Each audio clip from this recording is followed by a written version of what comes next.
Pop quiz. Who's the whitest prophet in history?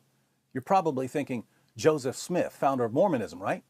What if I told you there's a prophet out there who's so white he makes Joseph Smith look like Malcolm X? He's so white he makes a bowl of vanilla ice cream yell, "Get him out of here, he's blinding me!" He's so white his 9-year-old child bride didn't need a nightlight. What if I also told you that this pale, pasty white prophet had black slaves and referred to Ethiopians as raisin heads? Would you call him a racist? Or would you give him yet another free pass because our expectations automatically drop to the floor whenever we discuss the Prophet of Islam?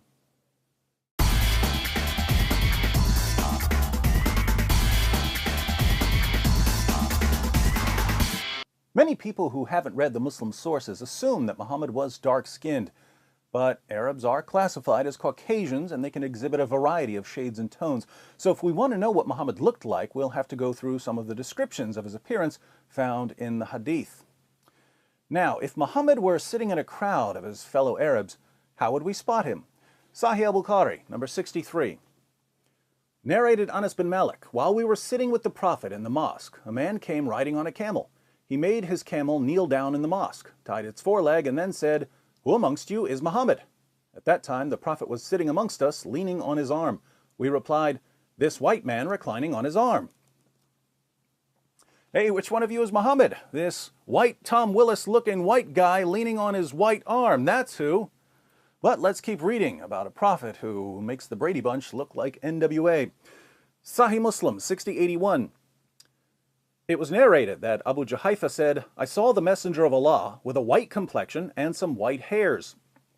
White complexion with white hairs. Who knew that Anderson Cooper was a 7th century prophet? Sahih Muslim 6071. It was narrated from Al-Jurairi from Abu at-Tufail. I said to him, "Did you see the Messenger of Allah?" He said, "Yes, he was white, with an elegant face." This guy's so white, he makes Queen Elizabeth look like Queen Latifah. And the Muslim sources go out of their way to remind us how white Muhammad was. They tell us about the whiteness of his shins, and the whiteness of his thigh, and the whiteness of his leg, and the whiteness of his stomach, and the whiteness of his forearms, and the whiteness of his armpits, and the whiteness of his cheeks. Based on these descriptions, a friend of mine who's a police sketch artist was able to put together a drawing of Muhammad. Have you seen this man? Kind of blends in with the whiteness of the paper. On a side note, to all my jihadi viewers, I can't figure out if this counts as a cartoon of Muhammad or not, but I don't really care. So, Muhammad was whiter than a bowl of Cool Whip, but when he wasn't busy being scooped onto a slice of apple pie, he was setting an example for his followers by keeping a tight rein on all his black slaves. Sahih al-Bukhari, 7263. Narrated Umar, I went to the house of the Prophet, and behold, Allah's Messenger was staying in a mashraba, and a black slave of Allah's Messenger was at the top of its stairs. I said to him, "Tell the Prophet that here is Umar bin al-Khattab." Then he admitted me. Sahih al-Bukhari, 6161. Narrated Anas bin Malik, Allah's Messenger was on a journey, and he had a black slave called Anjasha, and he was driving the camels very fast, and there were women riding on those camels. Allah's Messenger said, "Wayhaka, O Anjasha, drive slowly the camels with the glass vessels," i.e. the women. Here's one about a black slave who was shot to death while unloading Muhammad's luggage. Sunan an-Nasai 3858. It was narrated that Abu Huraira said, "We were with the Messenger of Allah in the year of Khaybar, and we did not get any spoils of war except for wealth, goods, and clothes. Then a man from Banu ad-Dubayb, who was called Rifa bin Zayd, gave the Messenger of Allah a black slave who was called Middam. The Messenger of Allah set out for Wadi al-Qura. When we were in Wadi al-Qura, while Middam was unloading the luggage of the Messenger of Allah, an arrow came and killed him. The people said, 'Congratulations, you will go to paradise.' But the Messenger of Allah said, 'No, by the one in whose hand is my soul, the cloak that he took from the spoils of war on the day of Khaybar is burning him with fire.'" Just to clarify, Muhammad had sex with a 9-year-old girl, robbed caravans, and beheaded hundreds of Jews, but he's good. His black slave, by contrast, grabbed a cloak before the spoils were divided, so he's headed to hell. Welcome to Islam. In Provisions of the Afterlife, pages 30 to 31, Ibn Qayyim al-Jawziyya lists 28 of Muhammad's male slaves and 12 of his female slaves. Some of these slaves were black, some were not. Muhammad renamed one of his black slaves Safina, which means ship, called his slave ship, because he would load up the slave like a ship and make him carry everything. Muhammad apparently thought that black slaves were worth less than Arab slaves, since he once traded 2 of his black slaves for an Arab slave he wanted to set free because the Arab slave had converted to Islam. We know that Muhammad had sex with his female slaves because he eventually got one of them pregnant. But don't worry, a white leader getting a slave girl pregnant is only creepy when Thomas Jefferson does it. Speaking of leaders, mindlessly obeying Muslim leaders was so important to Muhammad that when he wanted to emphasize obedience, he told his followers that they had to obey even the worst leader imaginable.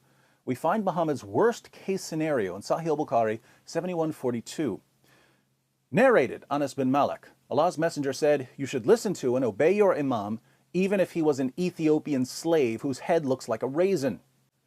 Muhammad gives a similar example in Sahih Muslim 3138, where he commands his followers to obey their leader, even if he's a black slave with missing limbs.